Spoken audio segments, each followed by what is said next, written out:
Hello મિત્રો, કેમ છો? જય શ્રી કૃષ્ણ. આજે આપણે બનાવવાનું છે ભીંડાનું શાક. એકદમ નવી રીતે ચણાના લોટવાળો સંભારો કરી અને નાખવાનું છે. એકદમ ટેસ્ટી અને સુપર શાક હશે. તો સૌથી પહેલાં મેં ભીંડા લઈ લીધા છે. તો આપણે 250 ગ્રામ ભીંડા આમાંથી વાપરવાના છે.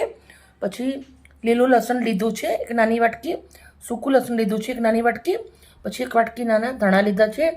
કેવી રીતે બનાવવું છે, કયો લોટ નાખવો છે, કયા મસાલા નાખવા છે, પૂરો વિડીયો શેર કરીશ. મારો વિડીયો સારો લાગે તો પ્લીઝ એક લાઈક કરજો.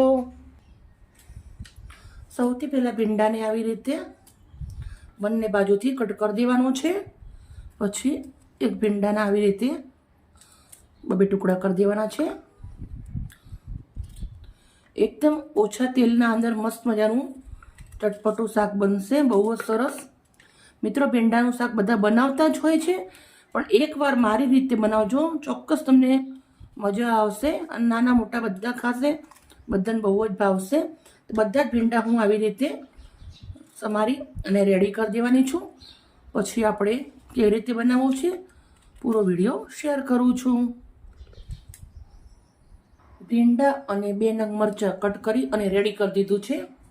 બનાવવાની રીત ચાલુ કરીએ. સૌથી પહેલાં આપણે ચણાનો લોટ શેકવાનો છે. તો આપણે એક કંઈ પણ જાતનો તવો લઈ લેવાનો છે.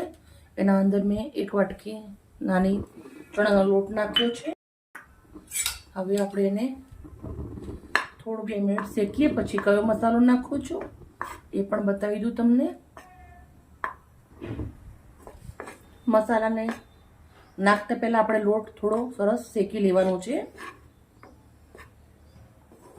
થોડો લોટનો કલર ચેન્જ થવા આવી ગયો છે. તો હવે આપણે અંદર મસાલા નાખી દઈશું. કશ્મીરી મરચું નાખું છું 1 ચમચી, અડધી ચમચી હળદર નાખું છું, અડધી ચમચી મીઠું નાખું છું. મરચું, મીઠું, હળદર નાખ્યા પછી આપણે લોટને થોડી વાર શેકી લેવાનો છે. મિત્રો, તમે જોઈ શકો છો આપણો લોટ સરસ મજાનો શેકાઈ અને રેડી થઈ ગયો છે. તો હવે આગળની પ્રોસેસ ચાલુ કરીએ.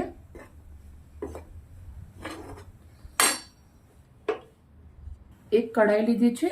1 ચમચો આપણે સિંગ તેલ મૂકું છું કઢાઈના અંદર. તેલને ગરમ થવા દેશું સરસ. તેલ સરસ ગરમ થઈ ગયું. થોડા રાઈ અને જીરું નાખું છું,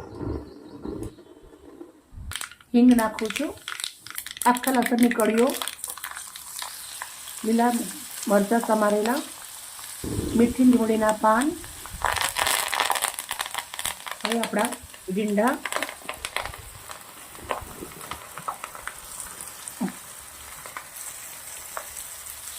હવે મિક્સ ભીંડાને આપણે સરસ લાર બરે ત્યાર સુધી શેકવાના છે.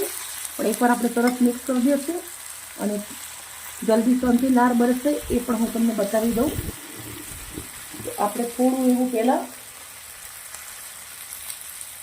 મીઠું નાખી દેવાનું છે, થોડી એવી હળદર નાખી દેવાની છે. હવે આપણે એને સરસ મિક્સ કરી દેવાનું છે. મિત્રો, તમે જોઈ શકો છો મેં સરસ મજાનું આને મિક્સ કરી દીધું છે. અને હવે આપણે લીલું લસણ નાખું છું. તમારા જોડે હોય તો નાખવાનું, ના હોય તો ચાલે. હવે આપણે ભીંડાને સરસ મજાના ચડવા દેવાના છે તેલના અંદર. વચ્ચે વચ્ચે ભીંડાને આપણે આવી રીતે ફેરવતું રહેવાનું છે. બધી જ લાર બરે ત્યાર સુધી આપણે આને શેકવાના છે. મિત્રો, તમે જોઈ શકો છો સરસ મજાનું અંદર લાર બળી ગઈ છે. ભીંડા ચડી ગયા છે. 90% ભીંડા ચડી ગયા પછી આપણે અંદર 1 ચમચી નાની ગરમ મસાલો નાખું છું. 1 ચમચી કાચી કેરીનો પાવડર નાખી દેવાનો છે. હવે આપણે આને મિક્સ કરી દેવાનું છે. હવે આપણે જે લોટ શેકીને રાખ્યું છે સંભારનો એ નાખી દેવાનો છે. ચણાનો મસ્ત મિક્સ કરી દેવાનું છે.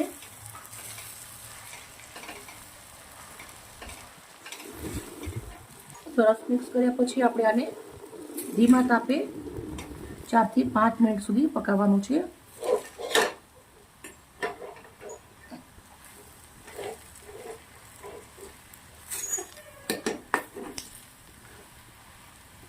સાથે આપણે લીલા ધાણા પણ નાખી દઉં છું.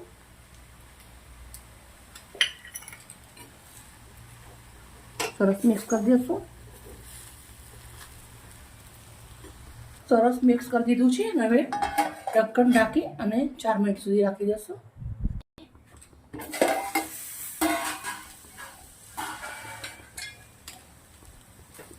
મિત્રો તમે જોઈ શકો છો આપણું શાક સરસ મજાનું ભીંડાનો સંભાર રેડી થઈ ગયો છે. તો હવે આપણે ગેસને બંધ કરી દેવાનું છે અને સર્વ કરું છું. મિત્રો મેં આવી રીતના એક પ્લેટ લીધી છે, એના અંદર હું સર્વ કરું છું.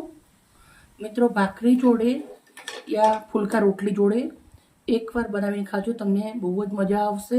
એકદમ ટેસ્ટી છે અને ઓછું તેલ અને ઘરના મસાલાથી રેડી કરેલું છે.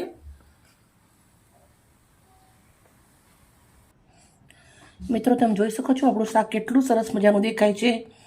બાય મિત્રો, કાલે આવી નવી રેસીપી સાથે. મારી વિડીયો સારી લાગી હોય તો વિનંતી કરું છું એક લાઈક કરજો.